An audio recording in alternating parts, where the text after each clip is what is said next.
Assalamualaikum warahmatullahi wabarakatuh. Kami dari kelompok E ingin mempresentasikan mata kuliah manajemen logistik yang berjudul Sistem Informasi Pengelolaan Logistik pada PT Arindo Pratama. Sebelumnya di sini saya akan memperkenalkan nama-nama anggota dari kelompok kami.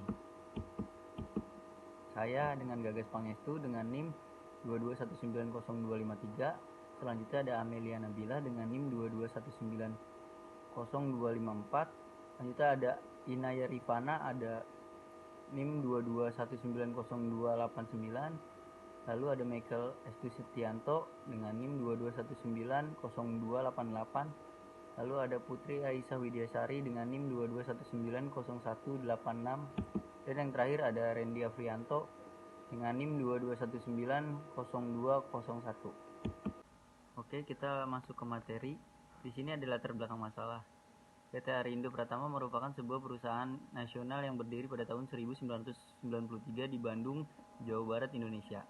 Perusahaan ini pada awalnya berbentuk perseroan komanditer atau CV. Namun seiring dengan kemajuan perusahaan, pada tahun 2007 status perusahaan berubah menjadi perseroan terbatas atau PT. Perusahaan PT Arindo Pratama pada awal perkembangannya bergerak dalam instalator listrik, supplier, dan kontraktor.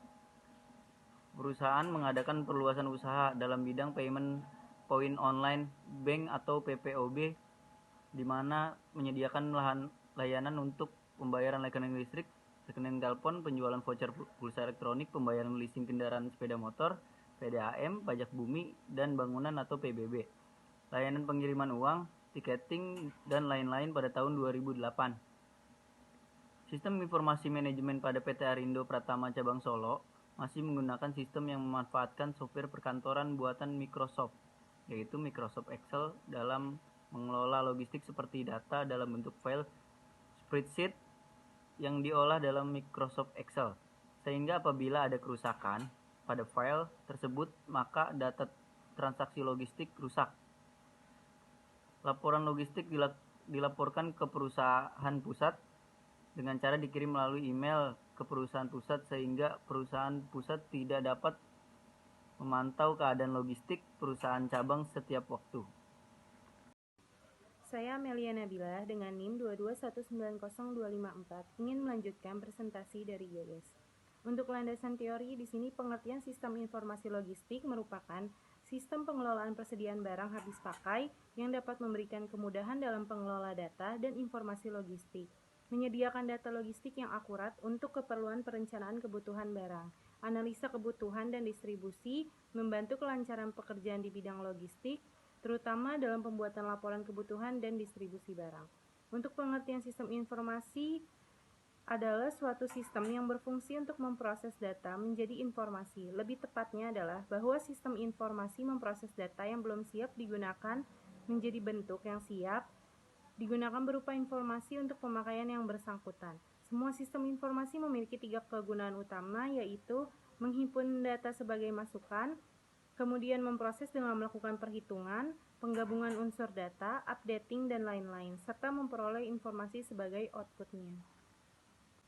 Selanjutnya di sini ada 3 tujuan sistem informasi. Yang pertama mengumpulkan, yang kedua mempertahankan, yang ketiga manipulasi data dalam suatu perusahaan untuk membuat keputusan strategis untuk operasional. Dan juga di sini ada fungsi sistem informasi. Yang pertama ada menghimpun data sebagai masukan, yang kedua memproses dengan melakukan perhitungan, yang ketiga penggabungan unsur data, yang keempat updating, yang terakhir memperoleh informasi sebagai output. Nama saya Putri Aisyah Widyasari. Di sini saya akan melanjutkan presentasi yang telah disampaikan oleh rekan saya. Selanjutnya yaitu unsur-unsur sistem informasi. Yang pertama yaitu sistem informasi pemroses transaksi. Sistem informasi pemroses transaksi merupakan sistem pengolahan data yang tugas utamanya adalah sistem pemproses transaksi pada tingkat operasional dapat mempunyai input berasal dari luar atau eksternal maupun dari dalam. Yang kedua yaitu sistem informasi untuk manajer. Sistem ini diciptakan untuk membangkitkan informasi yang dapat digunakan bagi manajer untuk mengendalikan operasi, strategi, perencanaan jangka panjang, perencanaan jangka pendek, pengendalian, manajemen, dan pemecahan masalah. Dalam sistem yang komputeris, program secara terus-menerus memantau transaksi yang diproses atau yang baru digunakan untuk pengidentifikasian dan secara otomatis melaporkan lingkungan manajemen yang perlu mendapat perhatian manajer.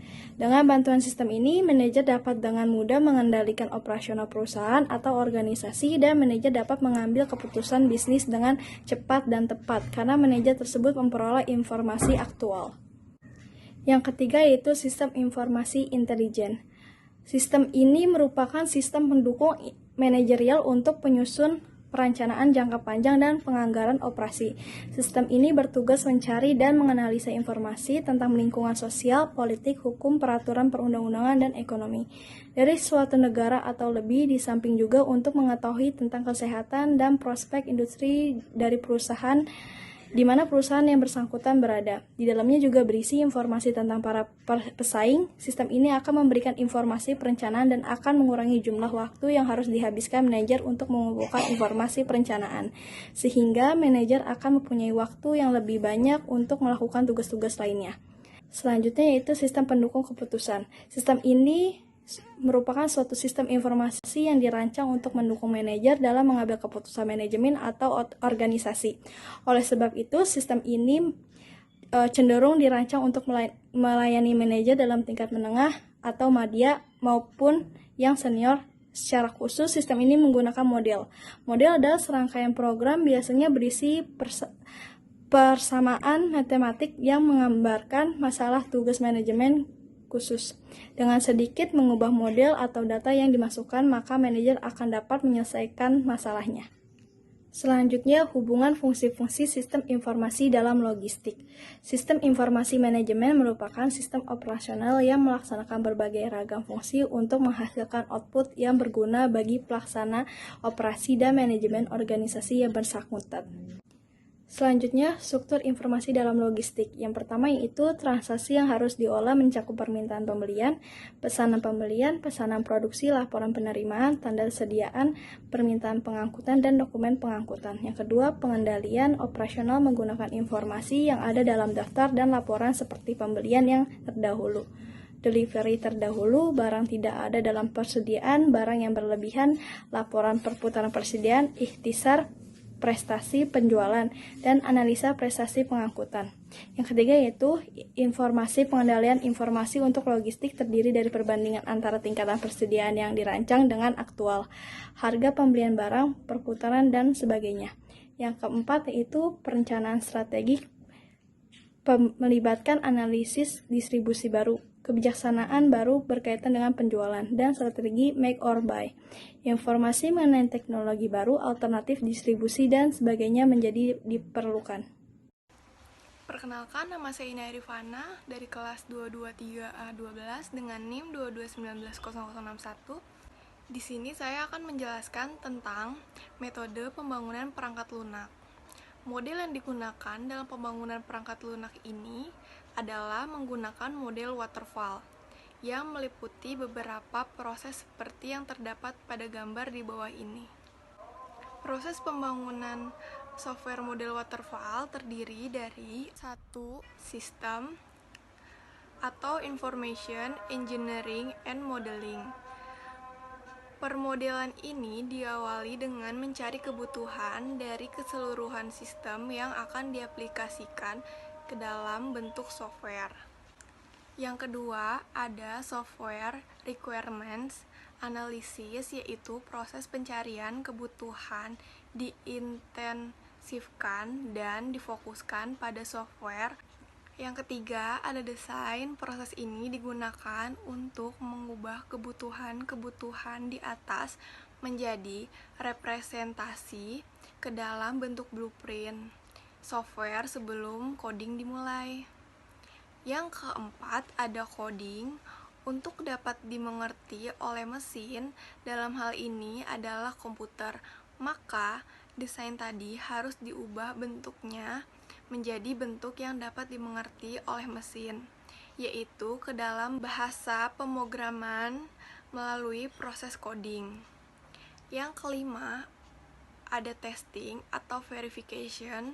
Sesuatu yang dibuat haruslah diuji cobakan.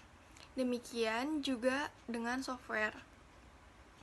Semua fungsi-fungsi software harus diuji cobakan agar software bebas dari error dan hasilnya harus benar-benar sesuai dengan kebutuhan yang sudah didefinisikan sebelumnya. Yang keenam, ada maintenance. Pemeliharaan suatu software diperlukan, termasuk di dalamnya adalah pengembangan, karena software yang dibuat tidak selamanya hanya seperti itu. Ketika dijalankan, mungkin saja masih ada error kecil yang tidak ditemukan sebelumnya, atau ada penambahan fitur-fitur yang belum ada pada software tersebut.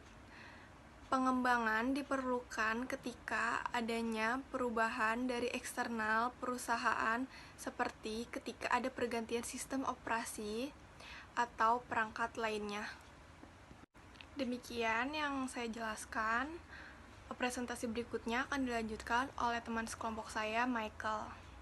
Halo, saya Michael Lestu Setianto dengan NIM 2219028 akan melanjutkan presentasi dari teman-teman saya, yaitu akan mempresentasikan proposal kami di bab 4, kesimpulan dan saran.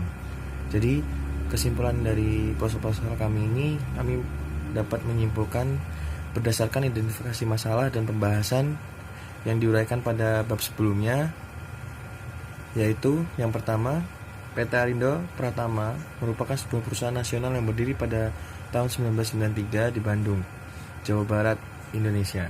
Yang kedua, sistem informasi pada PT Arindo Pratama cabang Solo masih menggunakan sistem yang memanfaatkan software perkantoran, yaitu Microsoft Excel, dalam mengelola logistik seperti pembukuan, masukan, penjualan, pengiriman, juga pembuatan laporan. Yang ketiga, sistem informasi manajemen logistik ini selain memudahkan dalam pelaporan, diharapkan juga dapat membantu bagian administrasi logistik dalam membukukan logistik yang ada. Terima kasih atas perhatiannya, kurang lebihnya kami mohon maaf. Demikian akhir dari presentasi proposal kelompok kami. Semoga bermanfaat bagi kita semua.